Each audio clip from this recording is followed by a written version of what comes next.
नमस्कार मंडळी. लग्नानंतर होईलच प्रेमच्या आजच्या भागात आपण बघत आहोत. नंदिनीला काही झोप येत नाही, ती रडत असते आणि त्याच डायरीमध्ये पुन्हा लिहिते ती, आम्ही आई बाबा होणार. त्यावेळेला एक गाणं चालू असतं, आता पुन्हा. तर दुसऱ्या दिवशी सकाळी जीवा आणि नंदिनी दोघंही हॉस्पिटलमध्ये जातात सेकंड ओपिनियनसाठी. डॉक्टरही सांगतात, तुमचे रिपोर्ट पाहता तुम्ही परत आई नाही होऊ शकत. परत रात्री नंदिनी त्याच डायरीवर आम्ही आई बाबा होणार हे वाक्य लिहित असते. तर सकाळी मानिनी काकू त्यांचा अंगारा घेऊन येतात, नंदिनीला पण लावतात, तिच्या पोटाला पण, आणि म्हणतात की माझी सून आणि तिचं बाळ दोघंही व्यवस्थित असू दे, माझ्या सुनेची डिलिव्हरी अगदी व्यवस्थित होऊ दे. जीवाला पण अंगारा लावतात. त्यानंतर परत ते दुसऱ्या हॉस्पिटलमध्ये जातात. तिथे पण नकारच मिळतो त्यांना. जीवा तर खूप हताश होतो, विचार करत बसलेला असतो. त्याच वेळेला तिथे नंदिनी येते दूध घेऊन. तिच्या डोळ्यात पण पाणी असतं, पण जीवाला बघितल्यानंतर ती डोळ्याचं पाणी पुसते आणि त्याच्याजवळ येते.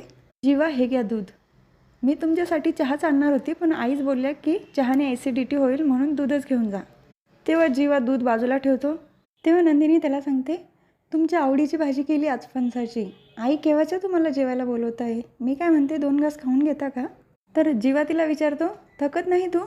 विचारपूस करण्याचा, आनंदी राहण्याचा असं नाटक करते, थकत नाही तू?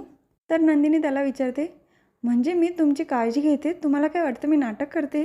जीवा सांगतो, माझ्यासमोर नाही गं, बाकीच्यांसमोर जे दाखवते ते नाटकच आहे ना. यामुळे तुझी खूप घुसमट होते नंदिनी, आणि ती माझ्याकडनं बघितली जात नाही.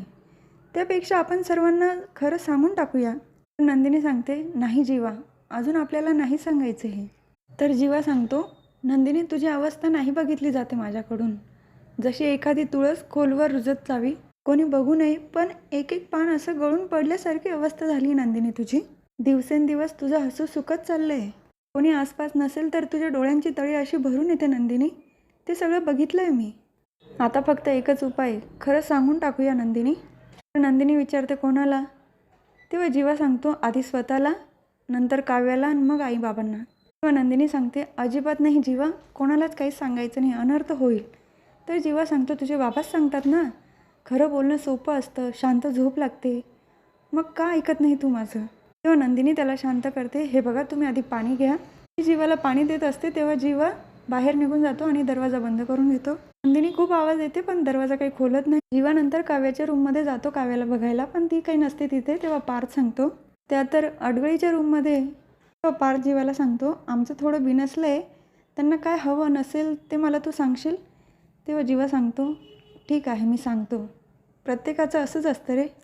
काव्याला बघायला अडगळीच्या रूममध्ये जातो. तेव्हा काव्या पाळण्याजवळ बसलेली असते.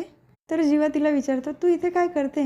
काव्याही त्याला विचारते, अरे जीवा, तू पण इथे पाळणा बघायला आला का? 2 क्यूट बाळं या पाळण्यामध्ये किती छान दिसतील, हो ना जीवा? तेव्हा जीवा सांगतो, 2 नसून एकच असेल तर? तर काव्या सांगते, म्हणजे तुला नेमकं काय म्हणायचं जीवा? तर नंदिनी तिच्या फेऱ्या चालूच असतात तिच्या रूममध्ये. काहीतरी करून जीवांना थांबवायलाच पाहिजे. तर खिडकी दिसते, खिडकीतनं उडी मारण्याचा प्रयत्न करणार, पण तिला आठवतं की माझ्या बाळाला काही होणार तर नाही ना. पोटाला हात लावूनच ती म्हणत असते. नंतर ती काव्याला फोन करते, तर काव्याचा फोन रूममध्ये असतो. पार्थ उचलतो. पार्थ काही बोलणार तितक्यात नंदिनी सांगते, काव्या, जीवांचं काहीच ऐकू नको हं, ते जे काही म्हणतील ना, अजिबात लक्ष देऊ नको, मी समजवते तुला नंतर. पार्थ विचारतो, नंदिनी मी बोलतोय, तुम्ही कशाबद्दल म्हणताय? तर नंदिनी सांगते, अहो नाही, ते मी पाणीपुरी खायला गेली होती ना, त्याबद्दलच मी काव्याला समजून सांगते असं सांगत होती. पण जीवा तिला काहीतरी सांगतील आणि तिला वेगळंच वाटेल म्हणून. पार्थ विचारतो, तुम्हाला अजून काही सांगायचं असेल तर तुम्ही सांगू शकता हां नंदिनी, कारण आपण फ्रेंड्स आहोत ना. तेव्हा नंदिनी विचारते, खरंच सांगू? माझ्या लहान बहिणीची काळजी घ्या. तर फोन ठेवते. तर काव्या जीवाला विचारत असते, जीवा तुला नेमकं काय म्हणायचं आहे? इतक्यात काव्याला आठवतं की तिचे बाबा बोलले होते तिच्या आईचं मिसकॅरेज झालं आहे. तू बाबा बोलले त्याबद्दल तू विचारतोय का? तसं काही होणार नाही, आपण निगेटिव्ह विचार करायचंच नाही ना, सगळं पॉझिटिव्ह विचार करायचा, म्हणजे सगळं व्यवस्थित होईल. आणि जरी मिसकॅरेज होणार असेल ना, तर ते माझ्या नंदिनी ताईबरोबर नको व्हायचंच असेल तर ते माझ्याबरोबर झालं तर चालेल. तेव्हा जीवा म्हणतो, अगं काव्या, हे काय बोलते तू? तुला काय माहिती बाळ जाण्याचं दुःख किती असतं? बाळ जाताना एकटं जात नाहीत, त्याच्या आईबाबांना पोरकं करून जातं. तू असं बोलूच कसं शकते काव्या? अशी वेळ तुझ्यावर आणि दादावर कधीच येऊ नये असं वाटतं मला. तेव्हा काव्याही सांगते, अशी वेळ तुझ्यावर आणि नंदिनी ताईवर कधीच येऊ नये असंही मला वाटतंय. देवाला जर कोणाची निवड करायची असेल तर त्यांनी माझी करावी, ताईची नको. कारण माझी ताई खूप चांगली आहे रे जीवा. केलं आहे तिने माझ्यासाठी, अगदी आईसारखं सांभाळलं आहे. तिच्याबरोबर जर असं काही घडलं ना तर काहीच नाही राहणार जीवा. कुठल्याच गोष्टीला कसलाच अर्थ नाही राहणार. तर माझ्या ताईबरोबर असं चुकूनही कधी घडायला नको.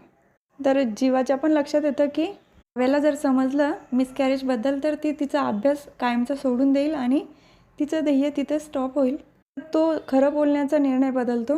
तर काव्या त्याला विचारते, तू का म्हटलं जीवा असं की एकच बाळ असेल या पाळण्यामध्ये? तेव्हा जीवा हसूनच सांगतो, अगं तुला IASची एक्झाम द्यायची आहे ना, पण गणितामध्ये अगदी कच्ची असतो. तुझी डिलिव्हरी आधी होणार ना नंदिनीच्या. तुझं बाळ आधी एकटंच असणार ना या पाळण्यामध्ये, नंतर आमचं बाळ येईल. तेव्हा काव्य सांगते, तू या अर्थाने बोलत होतास? जीवा पण म्हणतो, अगं हो, हाच अर्थ होता त्याचा, तू वेगळाच अर्थ समजलीस. तर जीवा रूममध्ये आल्यानंतर नंदिनी त्याला विचारत असते, बोललात का तुम्ही जीवा काव्याला सगळं सांगितलं? का केलं तुम्ही असं? सगळं उद्ध्वस्त केलं. आत्तापर्यंत जे लपत होतो सगळ्यांसमोर उघड झालं. सगळं संपलं जीवा, सगळं संपलं. तर जीवा नंदिनीला सांग, आपण हे नाटक असंच सुरू ठेवूया नंदिनी. जीवाला विचारते, म्हणजे तुम्ही काव्याला काही नाही सांगितलं ना जीवा? तर जीवा तिथे घडलेला प्रकार सांगतो. त्यांनी जे गणिताचं उदाहरण दिलं ते नंदिनीला सांगत असतो. तेव्हा नंदिनी त्याला मिठी मारते. थँक्यू जीवा, थँक्यू. बरं झालं तुम्ही काव्याला काही नाही सांगितलं. तेव्हा जीवा नंदिनीला, तू जे माझ्यासाठी दूध आणलं ते गरम करून आणतेस? तर नंदिनी हसतच तिथून दूध घेऊन निघून जाते. जीवा त्यानंतर परत त्या पाळण्याजवळ येऊन बसतो की त्याला त्या सगळ्या गोष्टी आठवत असतात. नंदिनी जेव्हा प्रेग्नेंट आहे कळलं तेव्हा ते दोघंही किती खुश होते. त्यांनी घरी पाळणा आणला तेव्हा तो किती खुश होता. आणि मध्येच नंदिनीचं मिसकॅरेज झालं. सगळं त्याला आठवत असतं आणि तिथेच त्या पाळण्याजवळ बसून रडत असतो. आणि एक गाणं प्ले केलेलं आहे, ताल राहीना नाही पावलांना, घे तुझ्याचं सावलीत काना. जेव्हा जीवाच्या डोळ्यात पाणी असतं तेव्हा आपलेसुद्धा डोळे पाणावतात. कारण असं दुःख कोणालाच नको. तर हा भाग इथेच संपतो. पुढील भागात बघायला मिळतं की मानिनी काकू नंदिनीला म्हणत असतात, तुझं बाळ ना सगळ्यांना तरसवणार आहे दर्शनासाठी. काव्यही सांगते, अहो आई असं काय म्हणतात?